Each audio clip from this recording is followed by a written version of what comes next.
ॐ नमो भगवते वासुदेवाय।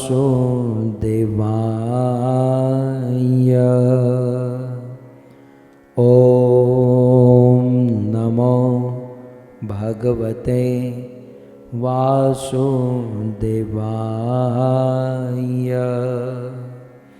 ॐ नमो भगवते वासुदेवाय।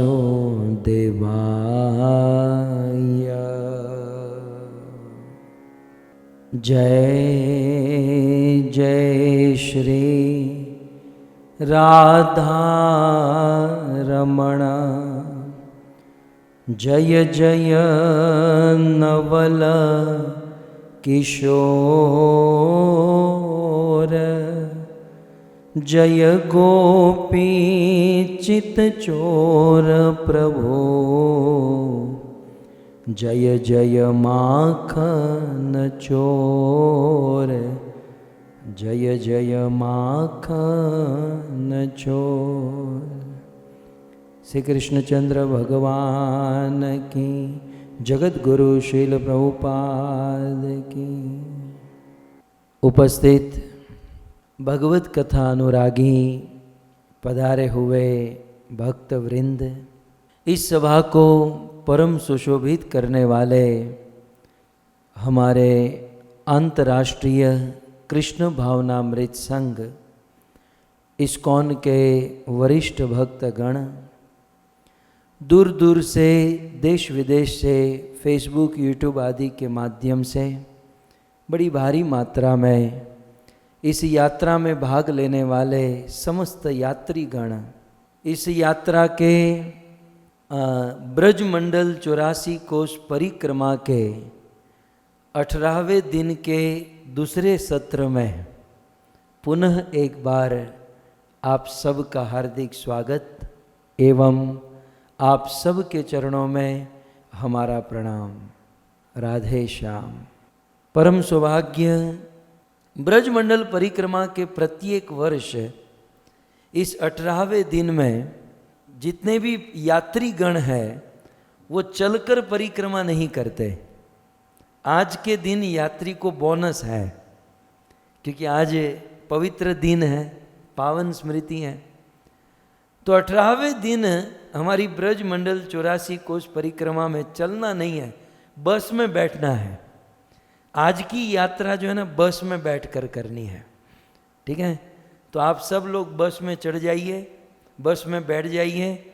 जो सीनियर सिटीजन है उसको आगे बिठाइए, जो छोटे हैं वो पीछे बैठिए, और बस में बैठकर आज हम परिक्रमा करेंगे।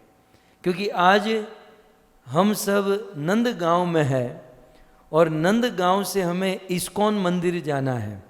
हमारा कार्यक्रम यही रहेगा कि आज नंदगांव से इस्कॉन की यात्रा है और बीच मार्ग में खादिरवन होते हुए, छत्रवन होते हुए हम इस्कॉन में पहुंचेंगे और फिर इस्कॉन में जाकर ये उत्सव मनाएंगे। तो इसी क्रम से आज हम चलने वाले हैं। हम सब नंदगांव में हैं। आइए, नंदगांव में है, वैसे नंदगांव की बहुत कथा है, बहुत सारी लीलाएं हैं। नंदगांव में एक ऐसी लीला हुई, एक बार भगवान श्री कृष्ण ने अपने माथे पर पगड़ी पहनी थी और उस पगड़ी में मयूर का पंख डाला था और हाथों में बांसुरी और सुंदर वस्त्र पहनकर कृष्ण सखाओं के साथ खेल रहे थे। और उस दिन मधुमंगल को क्या सूझा, कृष्ण तूने ये पगड़ी क्यों पहनी है? बोले मैं राजा का बेटा हूं। मधुमंगल ने कहा राजा तू नहीं, राजा मैं हूं, ये पगड़ी मुझे दे दे। कृष्ण ने कहा भाई तू ले ले। बोले केवल पगड़ी अच्छी नहीं लगती, ये मोर पंख भी डालना होगा। कृष्ण ने मोर पंख भी दे दिया। बोले अब पगड़ी और मोर पंख आ गया तो बांसुरी भी दे दे। कृष्ण ने बांसुरी भी दे दी। इस प्रकार मधुमंगल भगवान श्री कृष्ण के वेश और वस्त्र को धारण करके वहां पर खेलने लगे। और उसी दिन कंस ने एक असुर को भेजा और जब असुर को भेजना होता तो कंस कहता कि तुम्हें उस लड़के को मारना है जो लड़का माथे में मोरपंख पहनता है, जिस लड़के के हाथों में बांसुरी है, जो पीताम्बर धारण, तो उसको मार कर आना है।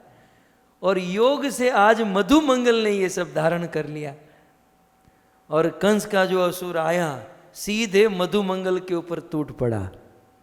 बड़ी मुठभेड़ हुई, फिर जैसे तैसे कृष्ण ने उस असुर का वध कर दिया, परंतु मधुमंगल ने पगड़ी और सब निकाल कर दिया, कृष्ण ये सारी चीज तेरे लिए है, ये हम नहीं पहन सकते हैं। सो कुल मिलाकर नंद गांव में कृष्ण सखाओं के साथ ये सुंदर प्यारी प्यारी लीलाएं करते थे। तो ऐसे नंद गांव में हम सब लोग बस में बैठ चुके हैं और बस में बैठकर हमारी बस चल रही है, बहुत सारे यात्री हैं, तो कई सारी बसेज हैं। तो हम सर्वप्रथम हमारा लक्ष्य है, हमें नंदगांव से इस्कॉन वृंदावन कृष्ण बलराम मंदिर जाना है, लेकिन रास्ते में दर्शन करते हुए हम जाएंगे।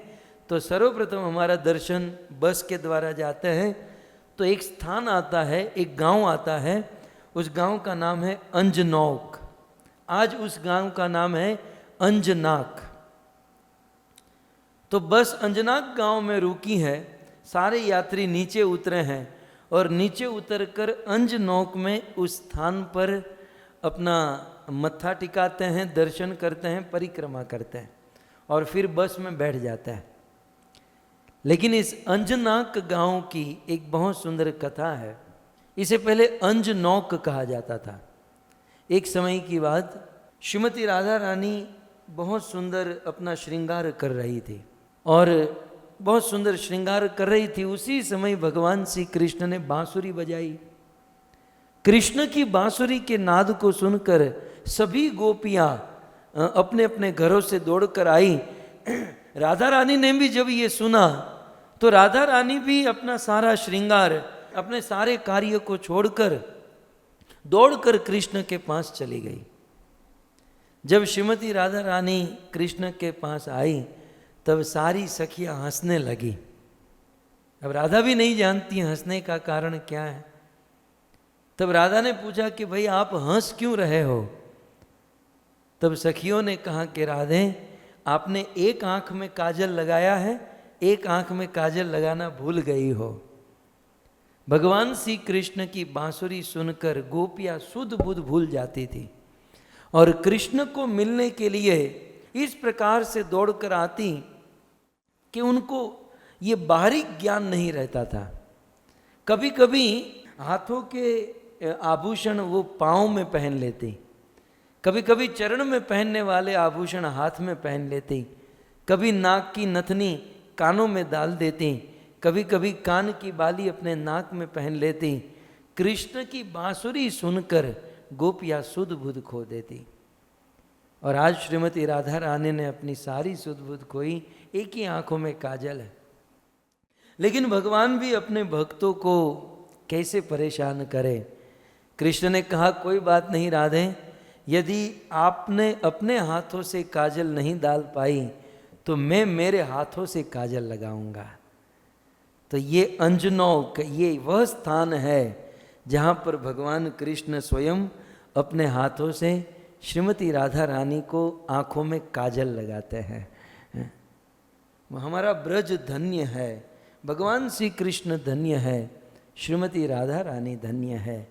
इस लीला से हम सब गृहस्थी संसारी लोगों को एक बहुत सुंदर सीख मिलती है, एक बहुत सुंदर सिद्धांत प्राप्त होता है कि कभी कभी भगवान की भक्ति करते हुए, कभी कभी भजन करते हुए हमारे सांसारिक कार्य छूट जाए या हमारी सांसारिक कार्य बिगड़ जाए, हमारी सांसारिक कार्य में बाधा आ जाए तो चिंता करने की आवश्यकता नहीं है। ये सारा काम बिगड़ी को बनाने वाला हमारा श्याम सुंदर है। यदि कुछ चूक जाएंगे, यदि कुछ भूल भी जाएंगे तो भगवान श्री कृष्ण वह संपूर्ण कर देंगे, क्योंकि हमने पूर्ण की शरण ग्रहण की है। हमारे काम को पूर्ण करना ये कृष्ण की जिम्मेवारी है। सैकड़ों दृष्टांत दे सकता हूँ भक्तों। इस दुनिया में जिन्होंने कृष्ण का भजन किया, कृष्ण ने उनकी उनके सारे काम कर दिए। इसलिए मैं अक्सर कहता हूँ, यदि हम हरि के नाम पर तो हरि हमारे काम पर।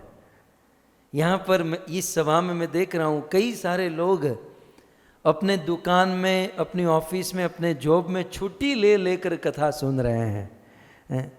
कई सारे लोगों को मैं देख रहा हूँ कि भाई ये तो जॉब करते हैं, ये तो बहुत इम्पोर्टेंट जॉब करते हैं, लेकिन फिर भी छुट्टी ले लेकर भजन करते हैं। भौतिक दृष्टि से ऐसा लग सकता है कि जॉब में छुट्टी ले ली, हम बिजनेस में नहीं गए, हमने टाइम नहीं दिया, हमारा ये सब कुछ बिगड़ जाएगा। चिंता करने की आवश्यकता नहीं है। यदि हम भगवान का भजन करेंगे, शुद्ध भक्ति करेंगे, तो जैसे राधा रानी के आंखों में काजल डालना भूल गई, कृष्ण ने अपने हाथों से काजल डाला, ठीक उसी प्रकार कृष्ण अपने हाथों से हमारी सारी बिगड़ी हुई संवार देंगे, सुधार देंगे। इसलिए भगवान श्री कृष्ण पर, इसका अर्थ ये भी नहीं है कि सब काम काज छोड़कर भजन में लग जाओ। मैं ये कह रहा हूँ कि चूक गए, यदि कुछ मिस हो गया, यदि कदाचित कोई गड़बड़ हो गई, गलती हो गई, तो कृष्ण सब कुछ सुधार देते हैं। एक समय की बात, दुर्योधन का एक नाई समझते हैं, मसाज करने वाला। अब दिन भर दुर्योधन युद्ध करता था, रात को मसाज की आवश्यकता पड़ती थी। तो दुर्योधन का मसाज करने वाला, लेकिन वो कृष्ण का भगत था, और एक दिन कथा सुनने चला गया होगा, दर्शन करने चला गया होगा आप लोगों की तरफ परिक्रमा में, तो वह दूसरे दिन जॉब में नहीं जा पाया। अब दुर्योधन के वहां जॉब में नहीं जा पाया तो दुर्योधन छोड़ेगा। अब वो भगवान से प्रार्थना करता है, प्रभु मैं तो भजन करने में वहां जाना चूक गया, मुझे देरी हो गई। भगवान अपने भक्त को कैसे परेशान होने देंगे। उस समय स्वयं भगवान कृष्ण नाई का रूप लेकर दुर्योधन की शिविर में चले गए, और अखिल ब्रह्मांड नायक भगवान कृष्ण दुर्योधन के चरण दबाने लगे। स्वयं भगवान कृष्ण दुर्योधन का मसाज करने लगे। करोड़ों करोड़ों लक्ष्मी जिस भगवान कृष्ण की सेवा के लिए लाइन में खड़ी रहती हैं, वो श्याम सुंदर, वो अखिल ब्रह्मांड नायक आज दुर्योधन की सेवा कर रहा है अपने भक्त के खातिर। प्रसंग तो ऐसा भी है कि जब मसाज कर रहे थे प्रभु, तब दुर्योधन बोल पड़ा कि अरे नाई, तू तो पिछले 15 साल से मेरा मसाज कर रहा है, लेकिन आज मसाज में जो मुझे आनंद आ रहा है, मुझे आज तक कभी नहीं आया। तेरा बाप कृष्ण मसाज कर रहा है, अखिल ब्रह्मांड नायक तेरे घर पर आया है अपने भक्त की लाज रखने के लिए। कृष्ण बड़े कृपालु है, कृष्ण बड़े दयालु है। एक बार यदि कोई उनका भजन करे ना, वो अपना सर्वस्व लुटा देते हैं और भक्त की कभी बिगड़ने नहीं देते। भगवान श्री कृष्ण अपने भक्त की लाज नहीं जाने देते। इसलिए किसी संत ने बहुत सुंदर कहा, प्रबल प्रेम के पाले पड़कर प्रभु का नियम बदलते देखा। हमने देखा है कि भगवान अपने भक्तों से इतना प्रेम करते हैं, इतना प्रेम करते हैं। भक्तों से प्रेम करने में, उस प्रेम को निभाने में प्रभु को, भगवान को यदि अपना नियम बदलना पड़े तो भगवान बदल देते हैं। प्रबल प्रेम के पाले पड़कर प्रभु का नियम बदलते देखा, और अपना मान चले चल जाए, अपना मान टले टल जाए, पर भक्त का मान न टलते देखा। कृष्ण अपना मान, अपनी इज्जत भले चली जाए, लेकिन मेरे भक्त की इज्जत नहीं जानी चाहिए, मेरे भक्त का नाम नहीं बिगड़ना चाहिए। ये भगवान श्री कृष्ण का स्वभाव है, ये कृष्ण का कार्य नहीं है। ऐसा नहीं कृष्ण का काम है भक्तों की रक्षा करना, नहीं। काम तो कभी कभी बंदा छोड़ भी सकता है, ये कृष्ण का स्वभाव है जिससे कभी वो मुक्त नहीं हो सकते। सो कुल मिलाकर ये बहुत सुंदर गांव है। आज हमारी परिक्रमा बस में है और आज प्रभुपाद फेस्टिवल है, तो ये सब बोनस आज हमें मिल रहे हैं कि ऐसा सुंदर स्थान जहाँ पर अंजनोक इस गांव में स्वयं भगवान कृष्ण ने राधा रानी की आंखों में काजल डाला था। तो और प्रति वर्ष श्रावण महीने में जो झूला होता है ना, हमारे पृष्ठी संप्रदाय में महीने भर झूला लड्डू गोपाल को झुलाते हैं, और ब्रह्म मध्व गौड़ीय संप्रदाय में माधुर्य भाव में राधा और कृष्ण को झूले पर झुलाते हैं। तो ब्रज में महीने भर झूला चलता है। इस अंजनोक गांव में पूरे ब्रज में सबसे बड़ा झूला होता है, नोट कर लीजिएगा। पूरे ब्रज 84 कोस में सबसे बड़ा झूला इस अंजनोक गांव में होता है, जहां पर कृष्ण ने राधा रानी को काजल लगाया था। तो इस प्रकार से हम सब भक्तों ने दर्शन किया। आइए, सारे भक्तों से निवेदन है कि अब सब लोग अपने अपने बस में बैठ जाए, अपनी सीट पर ही बैठिएगा, सीट को मत बदलिएगा, क्योंकि यहाँ पर भी चीटिंग बहुत होती है। क्या है ना, हम लोग हमारे घर, हमारे समाज में चीटिंग करते करते ब्रज में भी चीटिंग कर लेते हैं। तो देखो, अपने अपने स्थान पर अपनी अपनी सीट पर बैठ गए हैं। तो अब बस आगे बढ़ी है, और अब हम आगे जा रहे हैं। एक बहुत सुंदर स्थान है, और वो है कामाई। ये अंजनोक गांव से थोड़ी सी दूरी पर है ये कामाई नाम का गांव। ये कामाई गांव जो है, भगवान श्री कृष्ण की सखी विशाखा सखी का गांव है। वैसे भगवान श्री कृष्ण और श्रीमती राधा रानी की अनेकों सखियां हैं।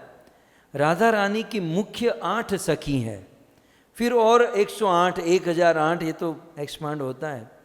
लेकिन मूल रूप से देखा जाए तो राधा रानी की 8 सखी, ये वैसे देखा जाए तो राधा रानी की बहन है। हिमाचल के वहाँ इनका जन्म हुआ था, विंध्याचल के वहाँ राधा रानी और इन 8 बहनों का जन्म हुआ था। फिर पूतना ले गई और सब जगह पर गिर गई, ये सारी कथा आप जानते हैं। तो मूल रूप से ये 8 सखी राधा की बहन है, लेकिन लीला की दृष्टि से उनको सखी कहा जाता है। तो राधा की मुख्य 8 सखी, उन 8 सखियों में भी मुख्य सखी कौन यदि पूछा जाए तो केवल 2 सखी, और वो है ललिता और विशाखा।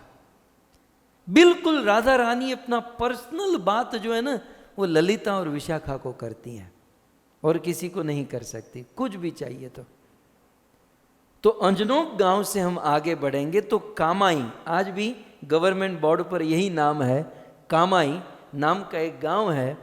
और ये कामाई विशाखा सखी का जन्म स्थान है। विशाखा सखी जो सदैव भगवान के पास रहती हैं और चामर डुलाती हैं, विशाखा सखी। विशाखा सखी का जन्म स्थान ये कामाई गांव है। 8 सखियों में इनका दूसरा नंबर आता है, पहला ललिता, सेकंड नंबर विशाखा। इनका व्यवहार, गुण, दृढ़ता ये सब ललिता के समान है, और इनकी उम्र लगभग श्रीमती राधा रानी जितनी है, राधा रानी जितनी इनकी उम्र है। विशाखा सखी के वस्त्र कैसे हैं?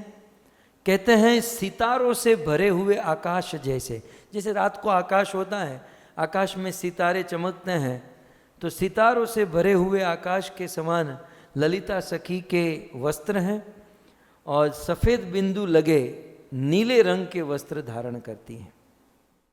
इनकी अंग कांति आकाश में बिजली के समान बिल्कुल पीले वर्ण की है। शरीर जो है इनका पूरा पीला है। और ये जो विशाखा सखी का कार्य राधा और कृष्ण के बीच में संदेश लाना और ले जाने का है। राधा और कृष्ण को कनेक्ट करने का काम विशाखा सखी करती है, क्योंकि विशाखा सखी जानती हैं कि नंद गांव में जाकर कैसा व्यवहार करना है, कैसे मिलना है, कैसे लोगों से बातचीत करनी है। तो जब भी नंद गांव में जाना होता था तो राधा रानी स्वयं न जाकर विशाखा सखी को भेज देती थी। तो संदेश लाने ले जाने में बड़ी एक्सपर्ट हैं, दक्ष हैं। देखिए, मैसेज को लाने ले जाने में भी एक्सपर्टता होनी चाहिए। कई बार हम देखते हैं कि किसी ने कोई मैसेज दिया हो तो वो मैसेज आधा ही आगे पहुंचता है, ये मैसेज के कारण तो कितने बड़े बड़े दंगे हो गए आप जानते हैं। समीक ऋषि ने, महाराज परीक्षित ने मरा हुआ सांप समीक ऋषि के गले में डाला, जो कोई प्रॉब्लम नहीं थी, बिल्कुल ठीक था।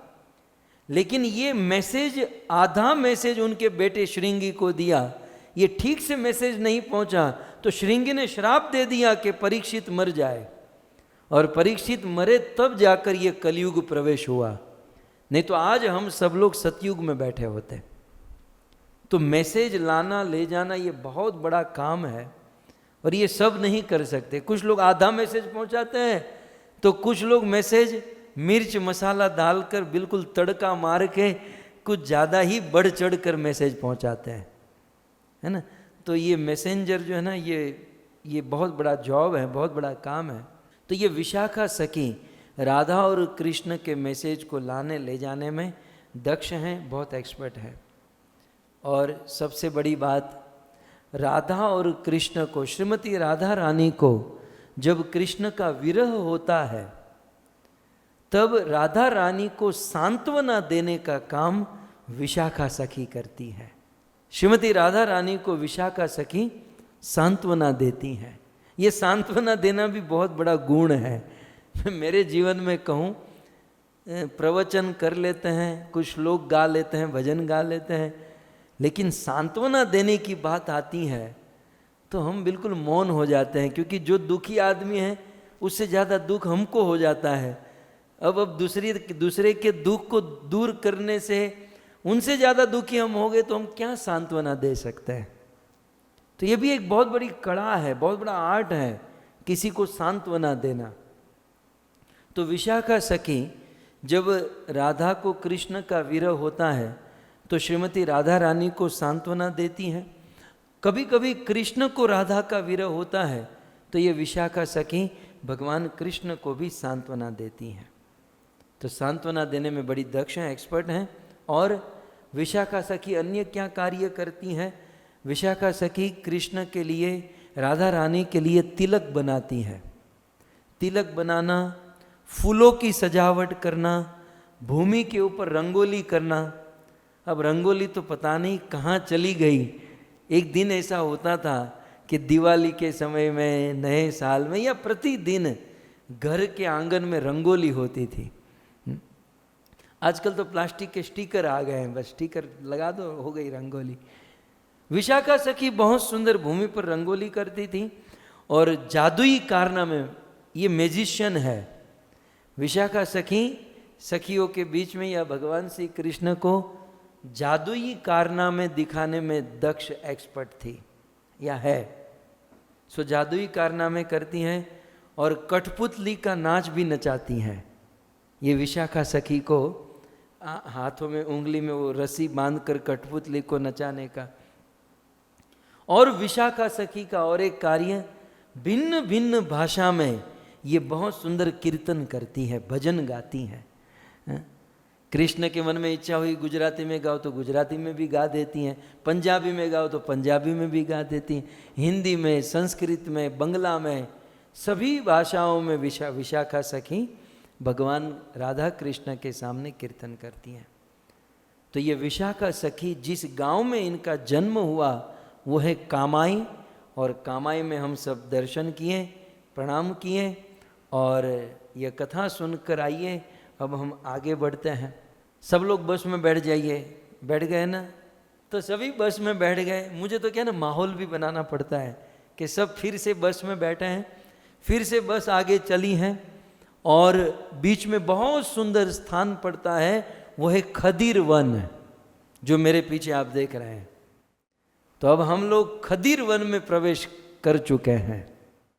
सो नंदगांव से निकले, कुछ आगे बढ़े तो अंजनोक से आगे बढ़े कामाई, और कामाई के बाद अब खदीर वन में हम प्रवेश कर रहे हैं।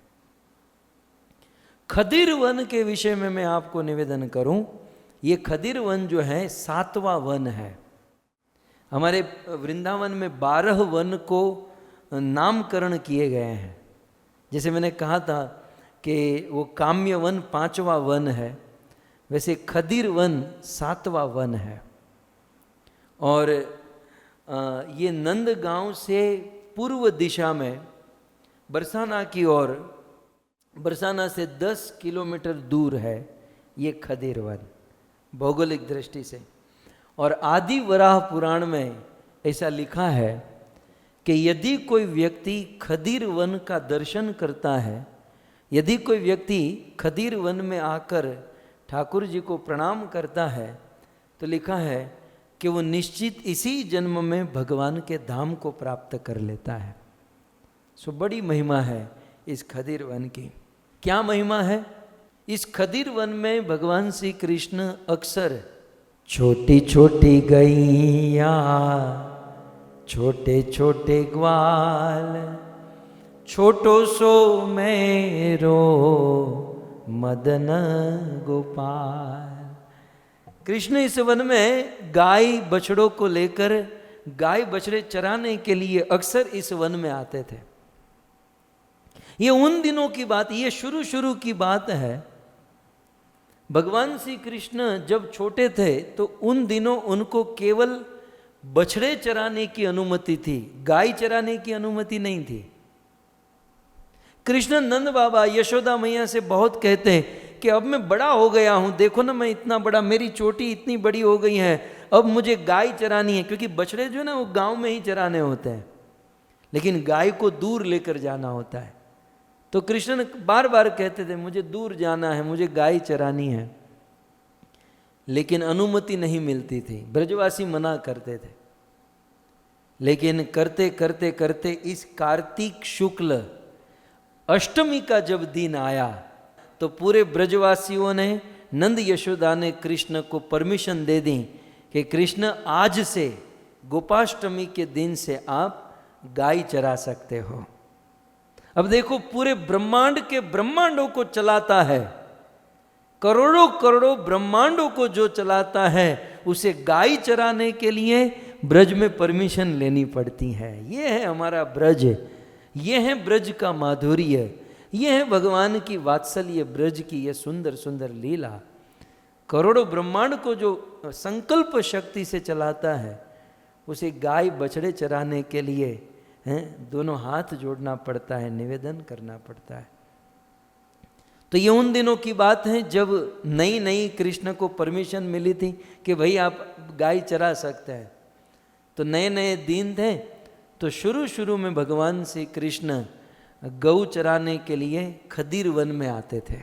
और एक समय की बात है, ये सारे सखा, गाय बछड़े, कृष्ण सब लोग खदीर वन में आए और आकर खूब यहाँ पर घास खाए, बच्चे खेले, सब कुछ हुआ। फिर ये करते करते इनको, गाय को बछड़ों को प्यास लगी तो वहाँ पर सुंदर सरोवर था। कृष्ण सारे गाय बछड़ों को सरोवर में जल पिलाने लेकर गए। जब सारी गाय बछड़े सब जल पी रहे थे, सखा भी जल पी रहे थे, कृष्ण भी जल पी रहे थे, उस समय इन सखाओं ने, कृष्ण ने देखा कि एक बहुत बड़ा बगुला, मेरे पीछे आप देख सकते हैं, बहुत बड़ा बगुला चुपचाप वहां पर बैठा है।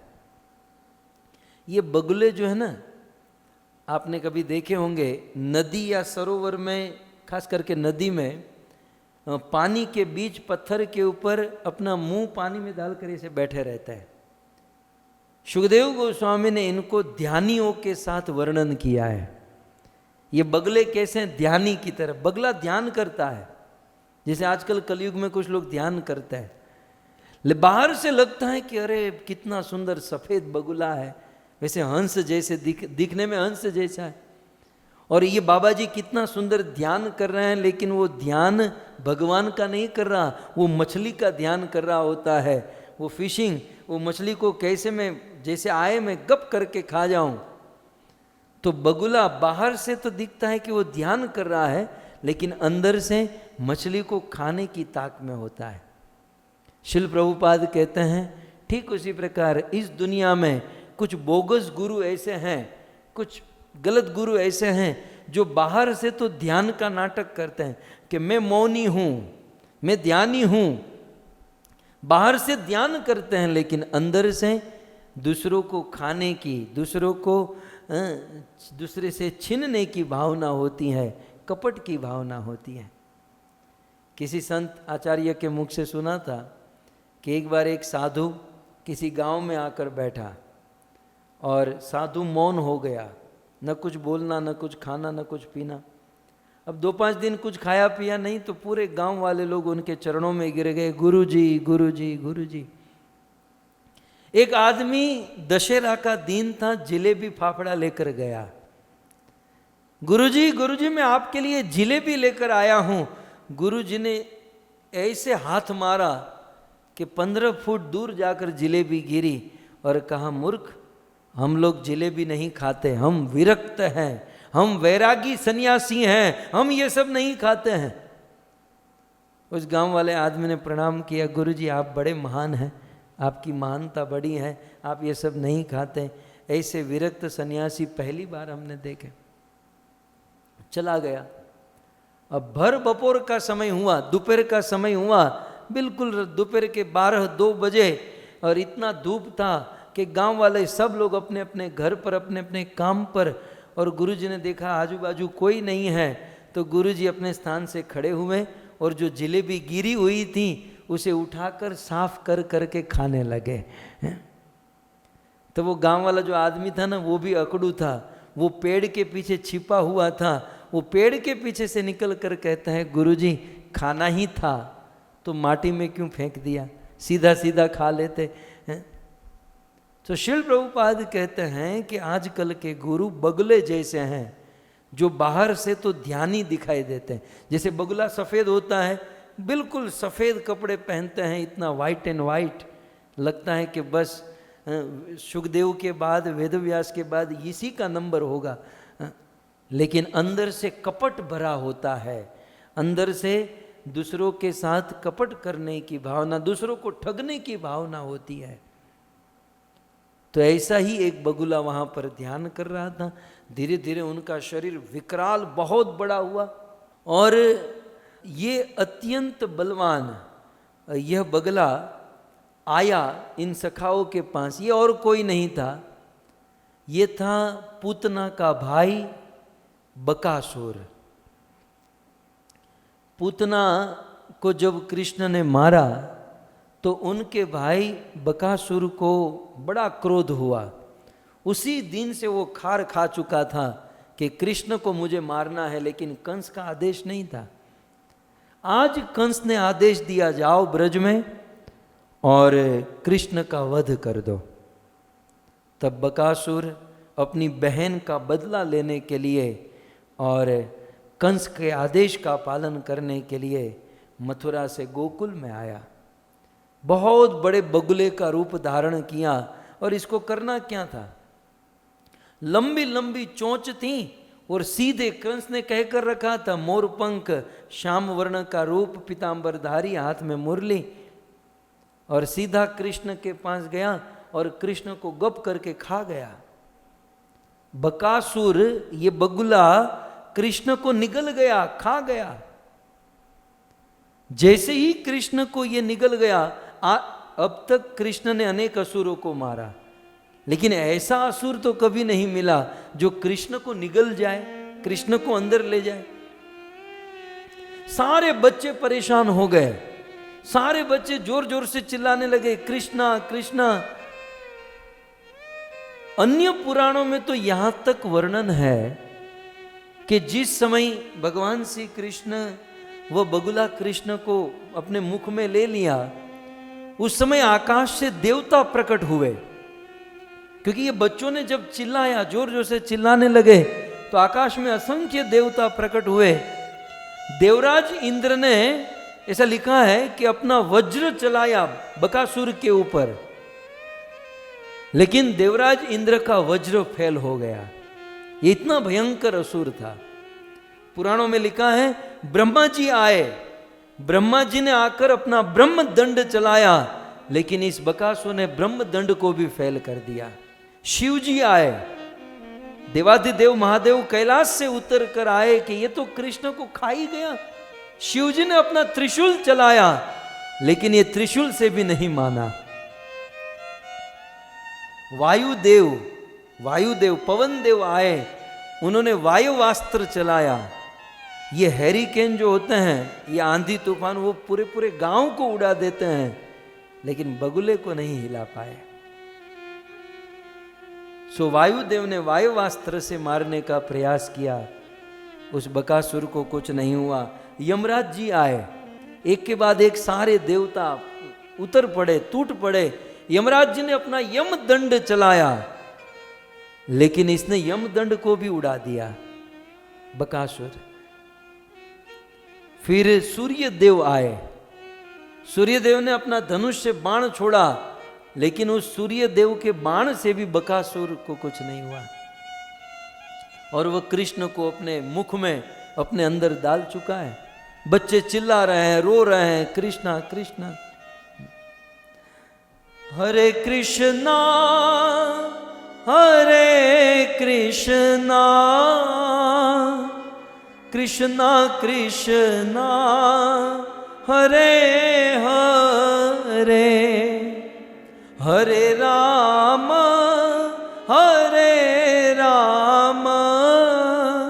राम राम हरे हरे। सारे बच्चे जोर जोर से चिल्ला रहे, कृष्णा कृष्णा। शिव जी का कुछ नहीं चला, यमराज, ब्रह्मा जी, पवन देव, इन सब का कोई प्रभाव नहीं चला। तब और देवता कुबेर जी आए। कुबेर के विषय में लिखा है, चमचम चमचम चमकती हुई तीखी तलवार, धार वाली तलवार लेकर कुबेर आए, और कुबेर ने भी बड़ा प्रयास किया, लेकिन बकासुर ने कुबेर को भी उड़ाकर फेंक दिया। अग्निदेव आए, अग्निदेव ने आग्नेय अस्त्र चलाया, वेदव्यास मुनि लिखते हैं, लेकिन आग्नेय अस्त्र भी काम नहीं किया।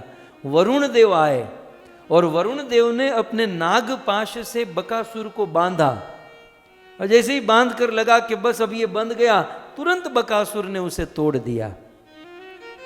वरुण देव का वरुण पाश भी उनको नहीं बांध पाया, और अंत में कलकत्ता से भद्रकाली आई।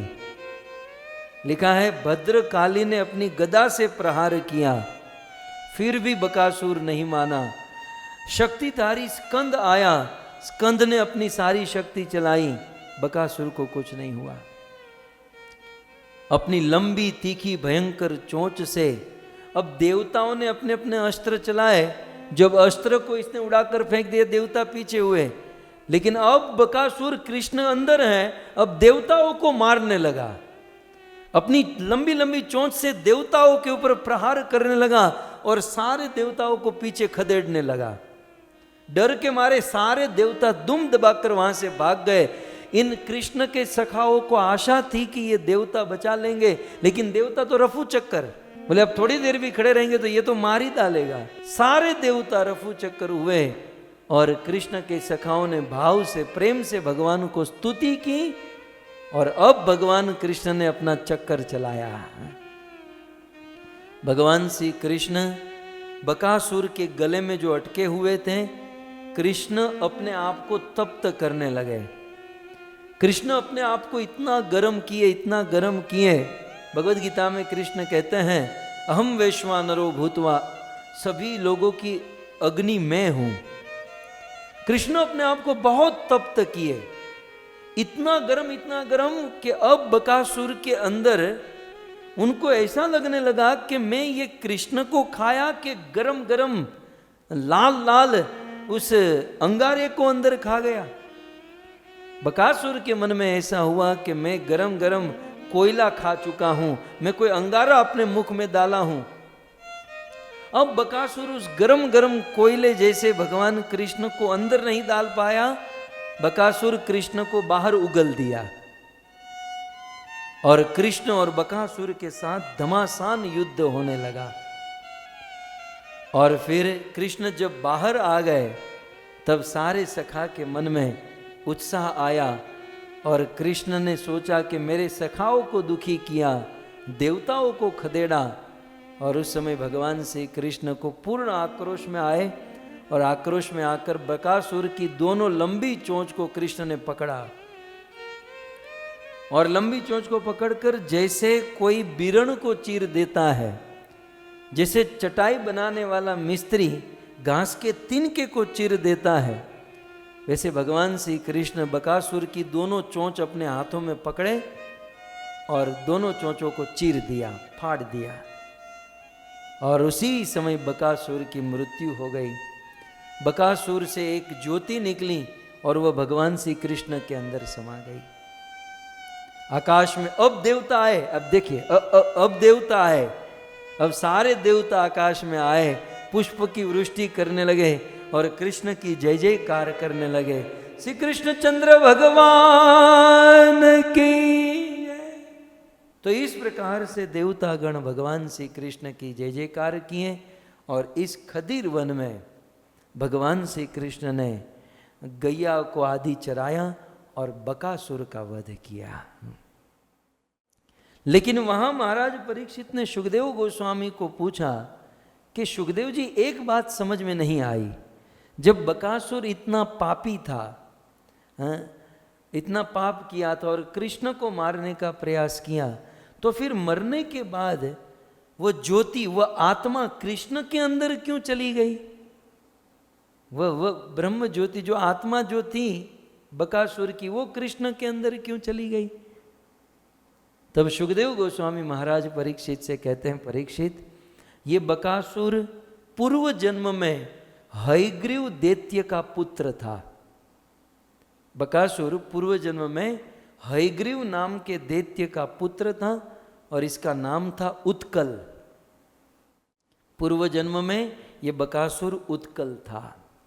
अब हयग्रीव ने तो पहले से ही इंद्र आदि देवताओं को परास्त कर दिया था और बचपन से ही उनके पुत्र उत्कल को सारा साम्राज्य, सारा राजपाट सब कुछ प्राप्त हो गया।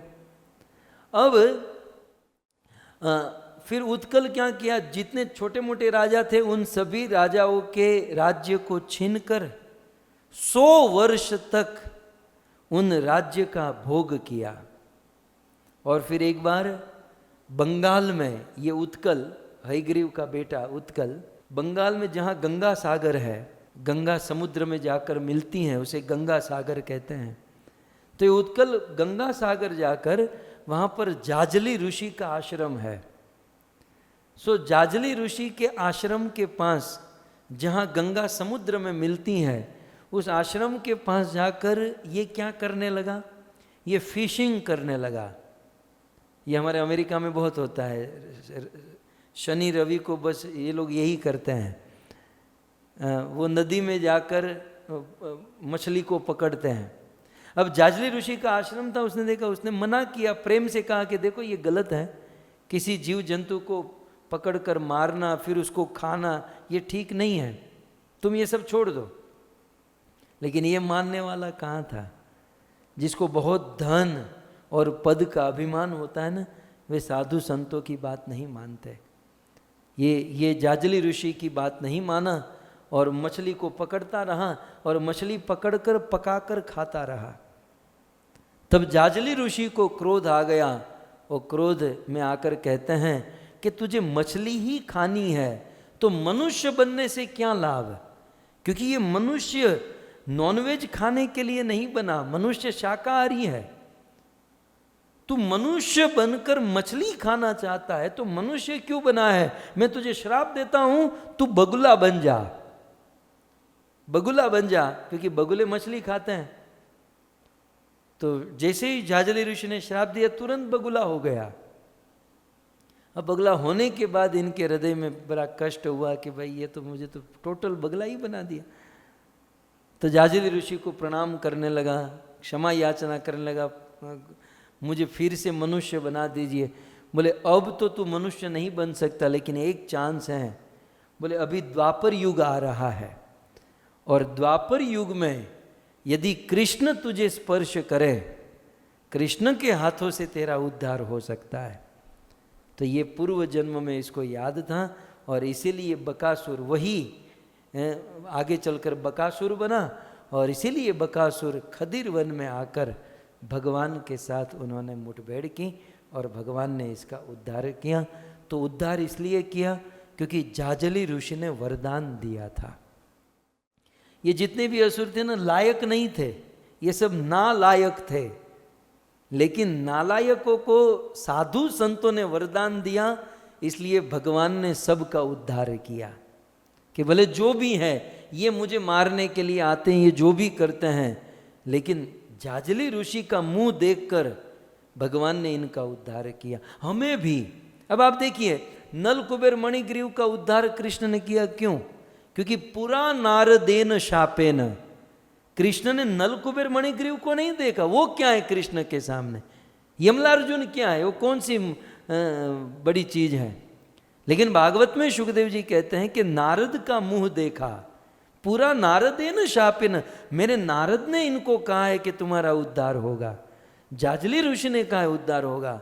तो कृष्ण शुद्ध संतों का चेहरा देखकर पापी तापियों का उद्धार किए।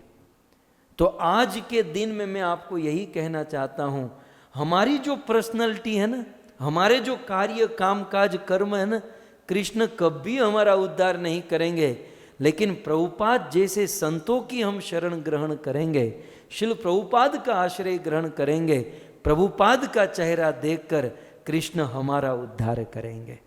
नहीं तो हम ये बकासुर से कम है। आप बताइए, हम बकासुर से, पूतना से, अघासुर, तृणावर्त से, कुछ लोग तो ऐसे बैठे हैं जो इनके बाप है। ये बकासुर भी क्या उनके साथ, बकासुर तो 1-2 मछली खाया होगा, कुछ लोग कितनी कितनी मछली खाकर बैठे हैं, कितना मांस खाकर बैठे हैं। तो हम जैसों का उद्धार तब होगा जब प्रभुपाद जी जैसे संतों का आश्रय शरण ग्रहण करेंगे। आज साल का बहुत बड़ा दिन है कि आज श्रील प्रभुपाद इस भौतिक जगत को छोड़कर आध्यात्मिक जगत, भगवान के धाम में, भगवान की गोद की ओर प्रयाण किए। जैसे मैंने पहले ही कहा कि प्रभुपाद हम सब के बीच में, मुझे तो ऐसा ही होता, हमारे साथ ही है, मेरे बाजू में यहीं पर बैठे हैं भागवत के रूप में। आइए, आज पवित्र दिन है, इस पवित्र दिन को हम मनाएं। इस पवित्र दिन में हम कुछ प्रभुपाद के विषय में सुने, प्रभुपाद की लीला को हम सुने, क्योंकि अब हमारी बस जो है खादिर वन का दर्शन कर चुकी है। सब लोग अपने अपने बस में बैठ जाइए, और अब अपने बस में बैठकर सब लोग कृष्ण बलराम मंदिर की ओर रवाना होंगे। तो आइए हम सब कृष्ण बलराम मंदिर की ओर रवाना होते हैं।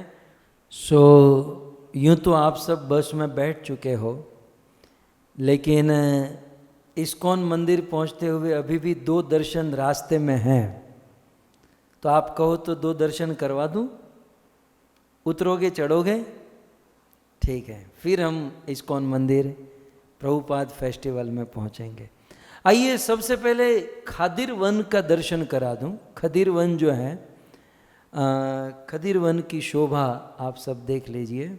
खदिर वन से हम आगे निकले तो आगे एक बहुत सुंदर स्थान है, और वो है लोकनाथ गोस्वामी की भजन कुटीर। लोकनाथ गोस्वामी ये खदिर वन में थोड़ा सा आगे जिस स्थान पर हमने दर्शन किया, ये पूज्य लोकनाथ गोस्वामी की भजन कुटीर है। लोकनाथ गोस्वामी का ये आसन है, इसी स्थान पर लोकनाथ गोस्वामी बैठते थे। लोकनाथ गोस्वामी के विषय में ये युवा अवस्था से ही संन्यास धारण कर चुके थे। महाप्रभु की बड़ी कृपा इन पर हुई, महाप्रभु की इन पर आज्ञा हुई, और महाप्रभु की आज्ञा से लोकनाथ गोस्वामी भूगर्भ गोस्वामी के साथ, जो अपने बचपन के मित्र थे, सो महाप्रभु की आज्ञा से लोकनाथ गोस्वामी अपने मित्र भूगर्भ गोस्वामी के साथ वृंदावन आए। ये लोकनाथ गोस्वामी द्वापर लीला में, गौर गणोदेश दीपिका में लिखा है कि मंजू लाली मंजरी थे। मंजरी जो राधा रानी की सखी होती है, गोपियाँ होती हैं, उसे एक प्रकार है मंजरी। तो मंजू लाली नाम की मंजरी कलयुग में लोकनाथ गोस्वामी के रूप में प्रकट हुई, और उन्होंने सनातन धर्म, कृष्ण धर्म का प्रचार किया। और जब लोकनाथ गोस्वामी ब्रज वृंदावन में रहते थे तब श्री चैतन्य महाप्रभु वेश बदलकर, रूप बदलकर इनके पास आए और इनको राधा विनोद जी का विग्रह प्रदान किया। राधा विनोद जी की ये सेवा करने लगे और ये अद्भुत भगत थे। ऐसे भगत ये कुछ हमारे अमेरिका में पाए जाते हैं। ये राधा विनोद को एक घड़ी भी दूर नहीं रखते थे। सनातन गोस्वामी का क्या था, मदन मोहन को वो पत्थर के नीचे रख दिए और भजन करते थे। रूप गोस्वामी गोविंद देव जी को मंदिर में बिठाकर, लेकिन इनका ऐसा नहीं था। ये लोकनाथ गोस्वामी को महाप्रभु ने राधा विनोद जी का जो विग्रह दिया, उस विग्रह को एक कपड़े में डालकर, वो कपड़ा गले में बांधकर दोनों विग्रह को अपने गले में टांग कर घूमते थे। राधा कृष्ण को अपने गले में टांग कर घूमते थे। कहीं भी जाते तो उनको अपने साथ लेकर जाते। इनकी सेवा के विषय में वर्णन है कि जब बारिश होती तो बारिश के समय राधा विनोद बिहारी को वृक्ष के नीचे रखते और खुद बाहर खड़े रहते, है ना। बंदा क्या होता है, पहले अपने लिए करता है फिर भगवान के विषय में, लेकिन भगवान को छाती के उस पेड़ के नीचे रखते हैं और खुद भीगे रहते हैं। तो इस प्रकार से लोकनाथ गोस्वामी सेवा करते। चैतन्य महाप्रभु ने नरोत्तम दास को ब्रज वृंदावन भेजा और लोकनाथ गोस्वामी से दीक्षा लेने के लिए निवेदन किया। नरोत्तम दास ठाकुर ब्रज में आए, जीव गोस्वामी के अंडर में भजन करने लगे और जब लोकनाथ गोस्वामी के पास गए, मुझे दीक्षा दो, इन्होंने मना कर दिया। यद्यपि लोकनाथ गोस्वामी सबके वरिष्ठ थे, बहुत बड़े थे, बहुत महान थे, लेकिन अपने पूरे जीवन काल में इन्होंने शिष्य नहीं बनाए। आजकल शिष्य बनाने की जो होड़ लगी है ना, तेरे शिष्य कितने, मेरे शिष्य इतने, मेरे शिष्य इतने। तो लोकनाथ गोस्वामी का ये कॉन्सेप्ट था कि शिष्य नहीं, क्योंकि शिष्य बनाना भी एक अभिमान है। मैं सबके लिए नहीं कह रहा हूं। यदि हम चूक गए, यदि हम सिद्धांत को ठीक से समझ नहीं पाए, तो शिष्य भी एक पतन का कारण हो जाता है। इसलिए महाप्रभु कहते हैं ना, न धनम न जन्म, जन्म न सुंदरी, जन्म माने हमें जन नहीं चाहिए, अर्थात शिष्य बनाकर, चेले बनाकर सबकी वाहवाही नहीं चाहिए। चैतन्य महाप्रभु ने ब्रह्म मध्व गौड़ीय धारा में ये शिक्षा प्रदान की कि कदाचित किसी जीव का उद्धार करने के लिए हम गुरु बनते भी हैं, तो शिष्य के मन में ऐसा है कि ये मेरे गुरु हैं, लेकिन गुरु के मन में तो यही भावना है कि मैं मेरे शिष्य का सेवक हूं। ये है ब्रह्म मध्व गौड़ीय धारा, ये है प्रभुपाद जी की संस्था।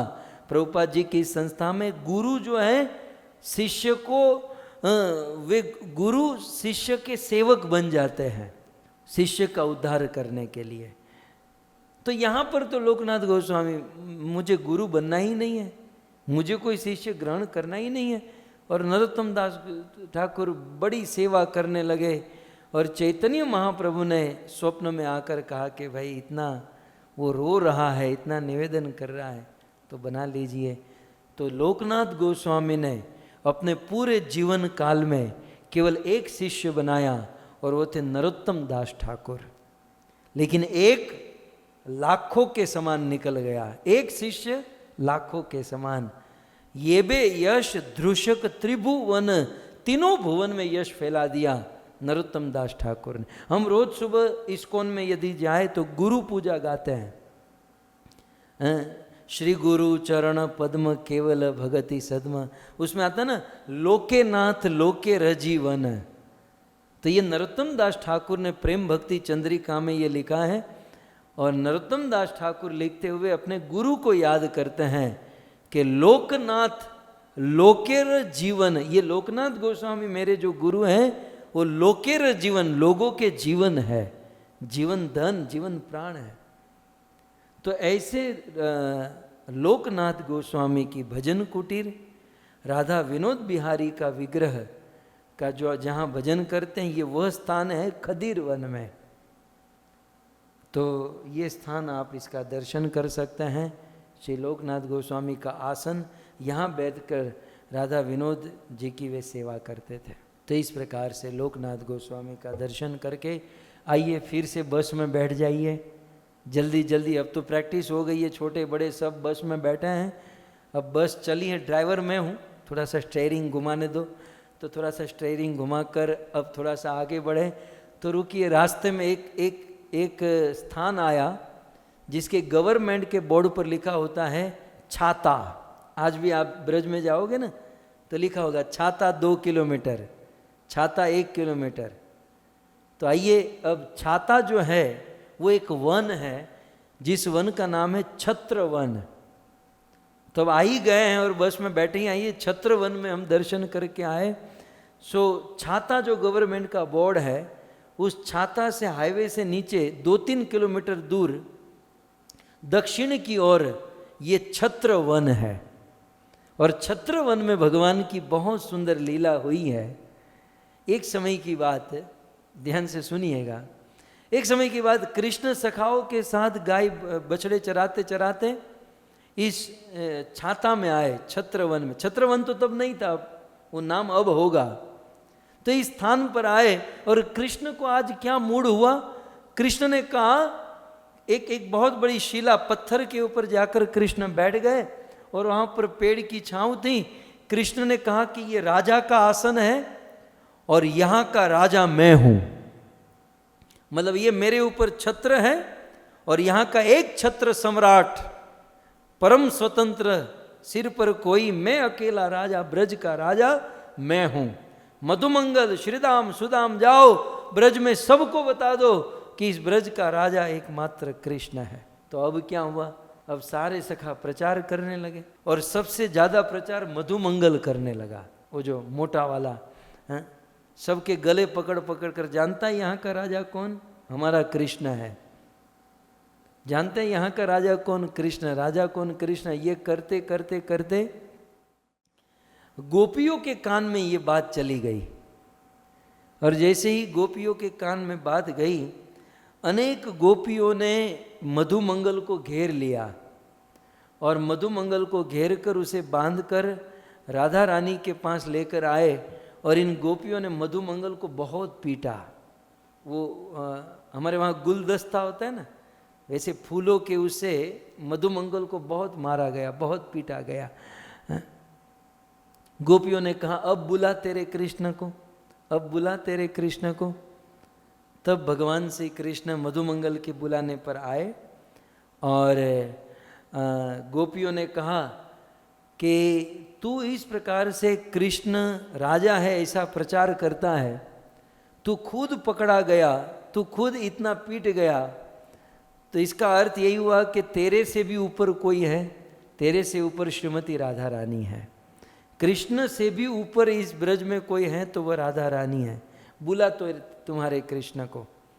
तब भगवान श्री कृष्ण आए और कृष्ण ने स्वयं कहा कि ये बात सत्य है कि राधा के बिना श्याम आधा है। तो फिर सारी गोपियों ने, सखियों ने कहा, तो ठीक है, श्रीमती राधा रानी को आप प्रसन्न करो। बोले कैसे प्रसन्न करूं? बोले राधा के बाजू में जाकर आप बैठ जाओ। कृष्ण और राधा एक सिंहासन पर बैठे और सभी गोपियों ने मिलकर गीत गाया, अनुपम माधुरी जोरी हमारे श्याम श्यामा की। और श्रीमती राधा रानी को कृष्ण ने आलिंगन दिया और उस समय कृष्ण ने ऐलान किया, राजा तो हूँ लेकिन जब तक ये शक्ति मेरे साथ नहीं, राधा मेरे साथ नहीं, तो ये शक्तिमान में कोई शक्ति नहीं।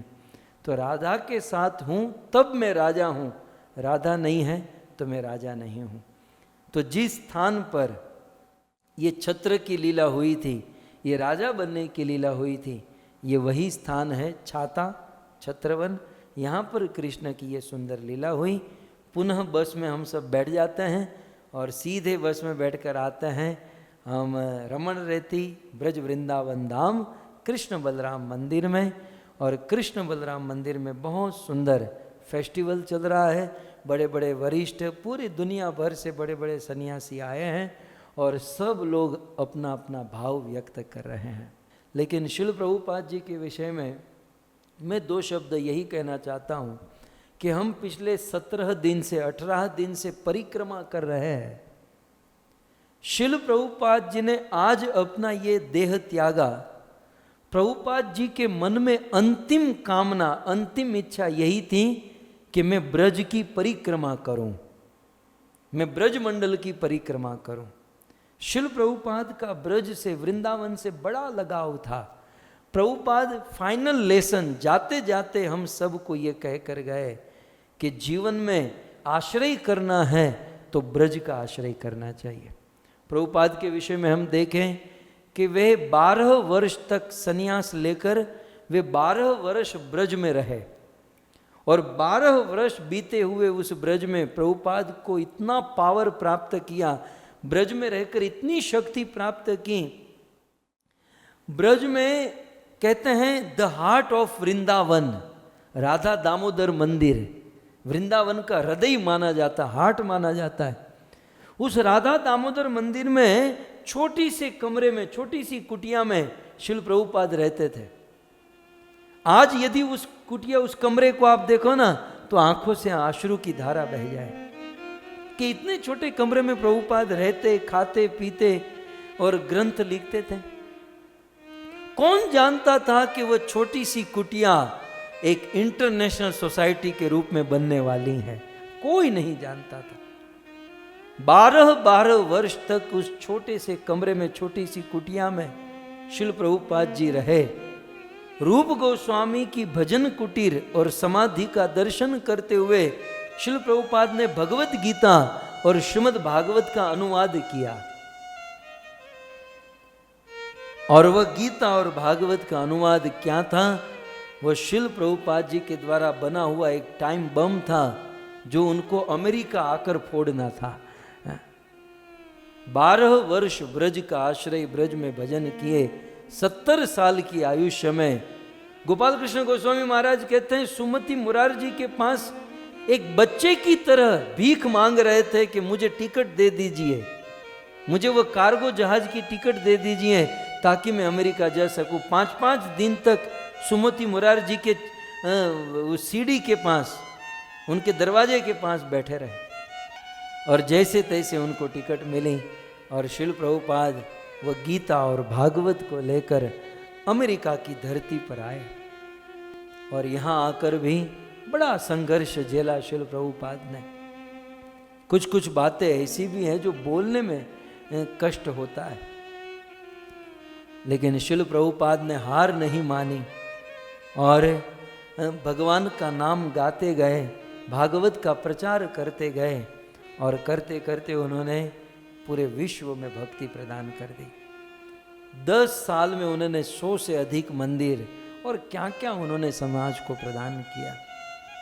और उन दिनों जब उनकी तबीयत वीक हुई तब उनको ब्रज की याद आई। वो सीधे प्रभुपाद जी वृंदावन आए और वृंदावन में भी सोते हुए मरणासन अवस्था पर है, और उस मरणासन अवस्था में भी प्रभुपाद जी ने प्रीचिंग नहीं छोड़ा, भागवत नहीं छोड़ा, भागवत का अनुवाद नहीं छोड़ा। मरते मरते भी शिल प्रभुपाद, अब ये मृत्यु शब्द ठीक मैं पहले ही कहा कि मेरे लिए बड़ा कठिन है, लेकिन इस प्राणों को त्यागते हुए भी प्रभुपाद ने भागवत के ऊपर बोलना बंद नहीं किया।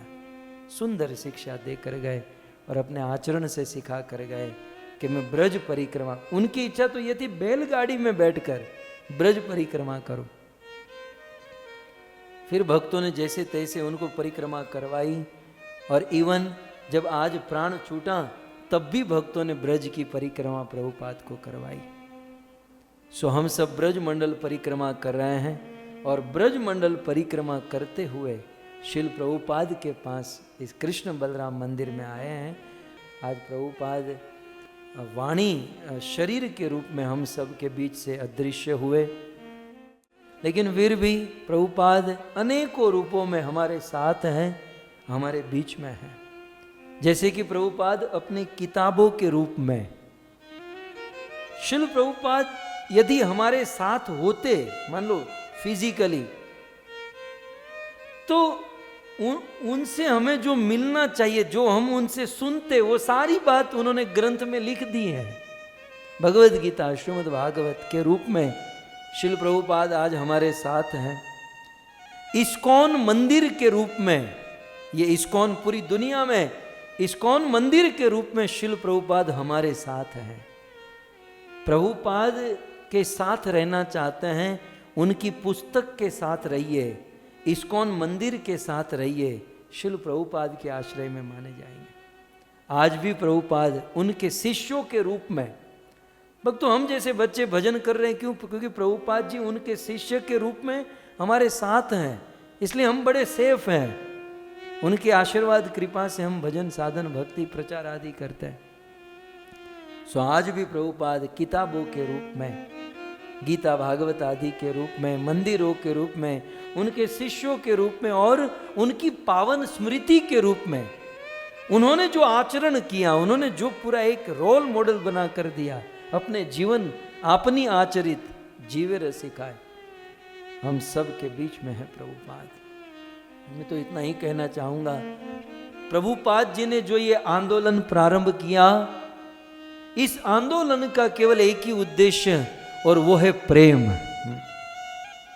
एक ही उद्देश्य प्रेम, और उस प्रेम को सार्थक करने के लिए श्रील प्रभुपाद जी ने ही उपदेशामृत को कोट करते हुए कहा, ददाति प्रतिगृह्णाति गुह्यम आख्याति पृच्छति भुंक्ते भोजयते चैव षड्विधम प्रीति लक्षणम। श्रील प्रभुपाद जी ने ये प्रदान किया।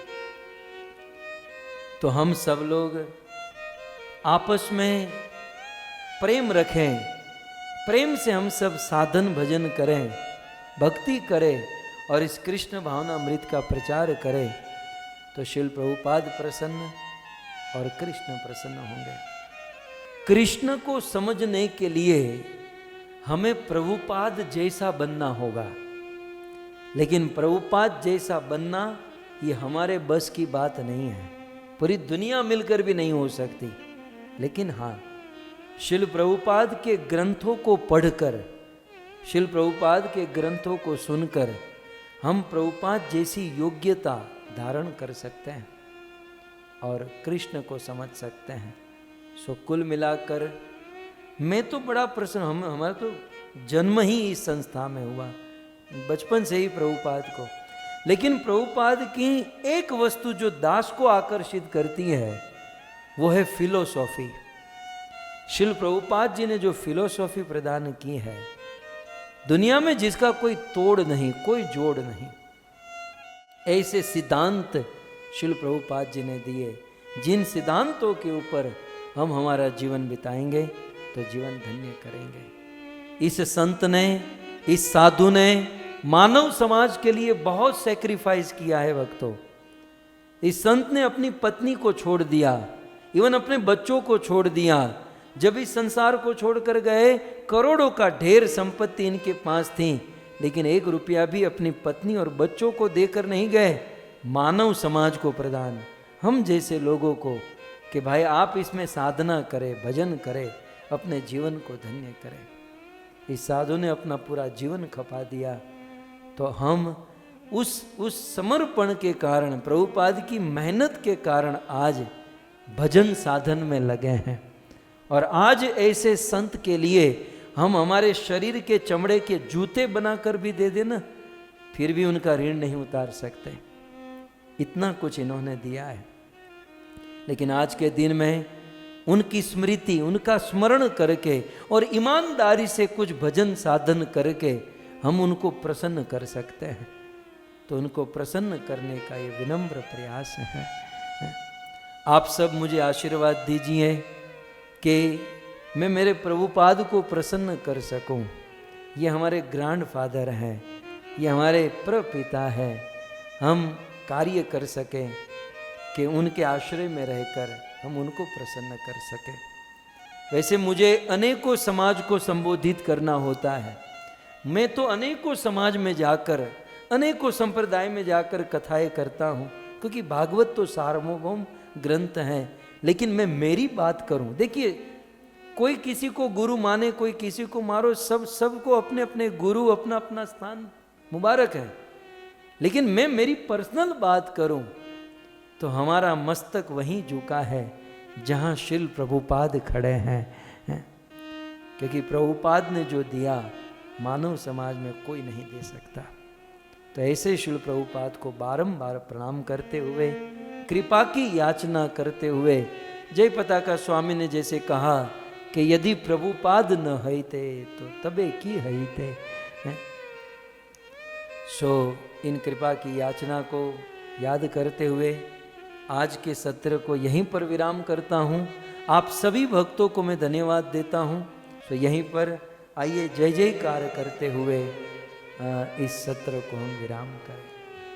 ब्रजमंडल 84 कोष परिक्रमा की श्री कृष्णचंद्र भगवान की, जगत गुरु श्रील प्रभुपाद की, निताय गौर प्रेमानंद।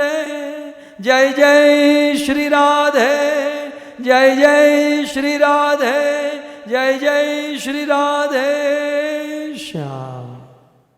ईश्वरं सच्चिदानन्दरूपं लसत्कुण्डलं गोकुले व्रजमानम्।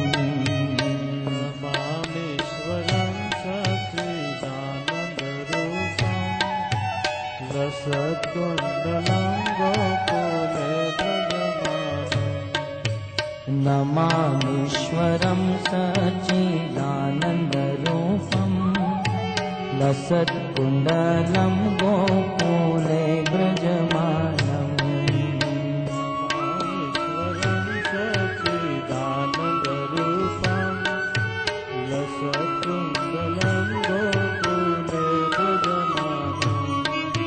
यशोदाभियो लोकलाघवमानम्।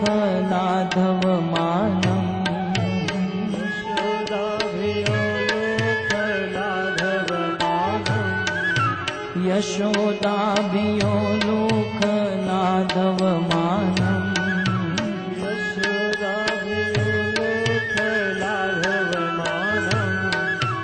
परामृष्टमत्यन्ततो धृत्यगोप्या।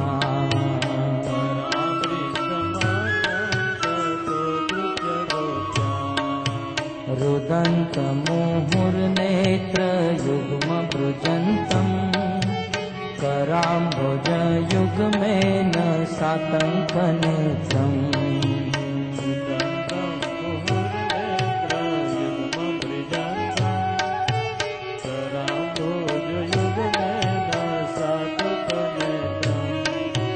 रुदन्तमुहुर्नेत्रयुग्मभृजन्तं कराम्बुजयुग्मेन सातङ्कनेत्रम्।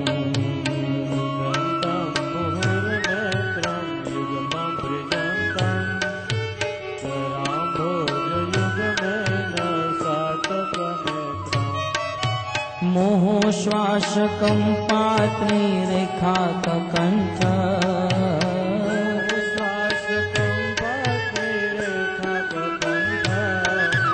मोहश्वासकं पात्रीरेखाककण्ठ।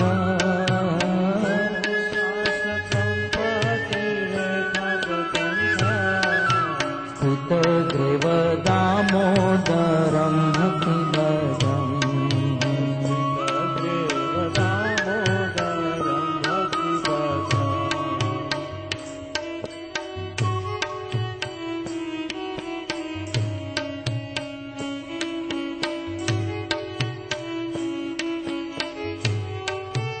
इति दीक्ष्वलीलाभिरानन्दकुण्डे स्वघोषं निमाजन्तमाख्यापयन्तम्।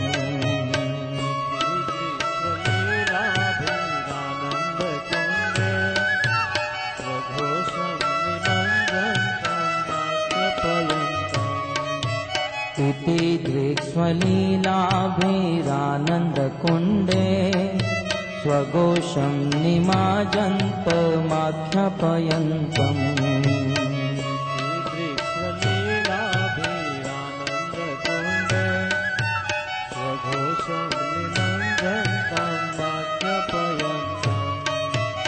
तदीयशितागेषु भक्तजितत्वम्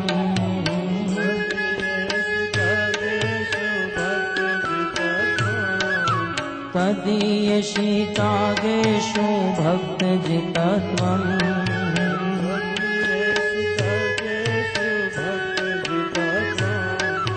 पुनः प्रेमतस्तं शतावृत्ति वन्दे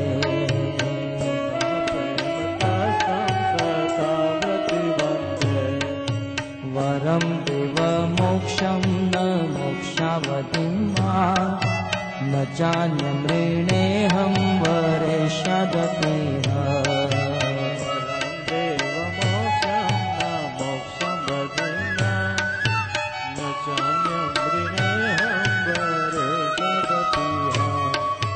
वरं देव मोक्षं न मोक्षावधिं वा न चान्यमृणेऽहं वरेष्यादपीह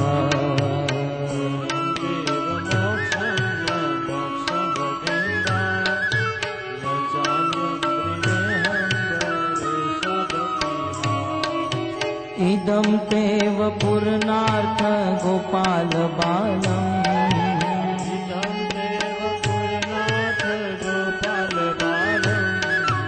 इदं तेव पूर्णार्थ गोपाल बालम् इदं तेव पूर्णार्थ गोपाल बालम् सदा मे मनस्या विरक्तं मन्ये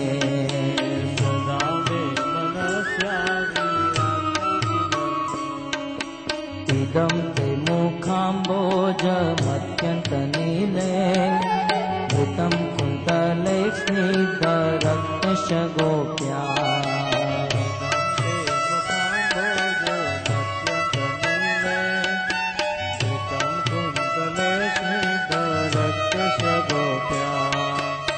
मुहुश्चुम्बितं बिम्बरक्ताधरं मे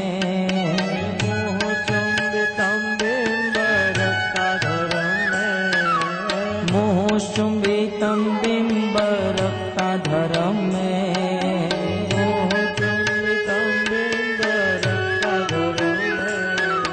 मनस्य विरास्तामालं लक्ष्यलाभे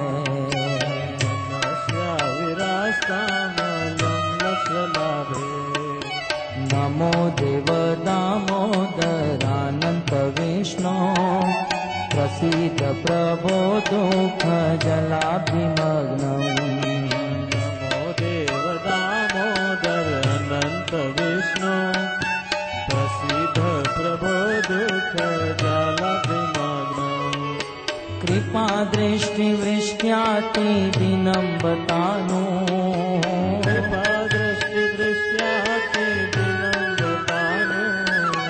कृपा दृष्टिवृष्ट्याति दिनं बतानु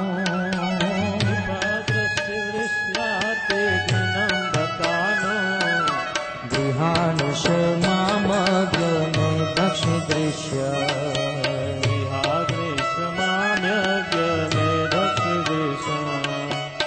कुबेरात्मजो बत मृत्यवयत्व त्वया मोचितो भक्ति भाजो कृतो च कुबेरात्मजो बत मृत्यवयत्व त्वया मोचितो भक्ति भाजो कृतो च तथा प्रेम भक्ति स्वकाम्य प्रयच्छ तथा प्रेम भक्ति स्वकाम्य प्रयच्छ तथा प्रेम भक्ति स्वकाम्य प्रयच्छ तथा प्रेम भक्ति स्वकाम्य प्रयच्छ न मोक्ष ग्रहो मे श्री दामोदरे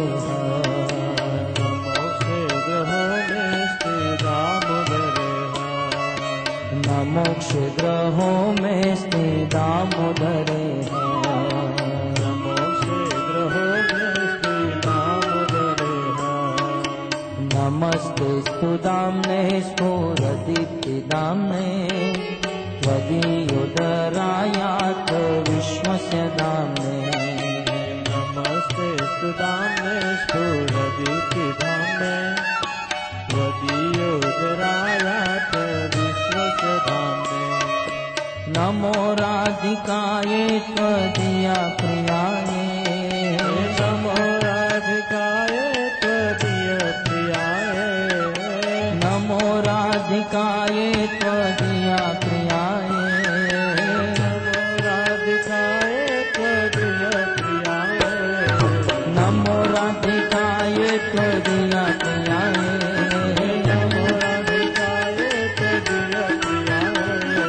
नमो राधिकाये त्वदीया प्रियाये नमो राधिकाये त्वदीया प्रियाये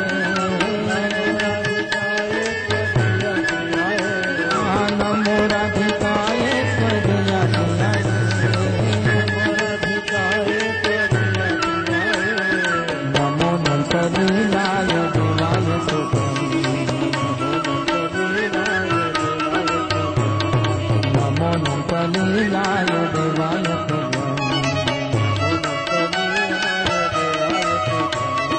राधा दामोदर राधा दामोदर राधा दामोदर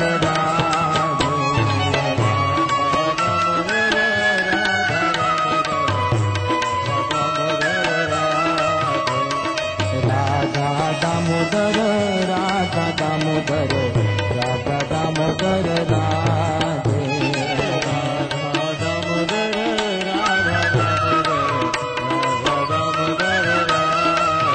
जय जय प्रभुपाद प्रभुपाद प्रभुपाद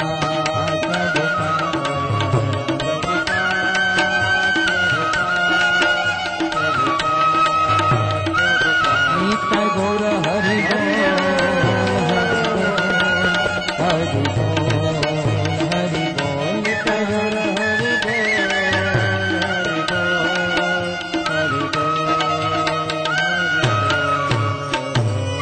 श्री राधा दामोदर भगवान की श्री दामोदर अष्टकम की श्रील प्रभुपाद।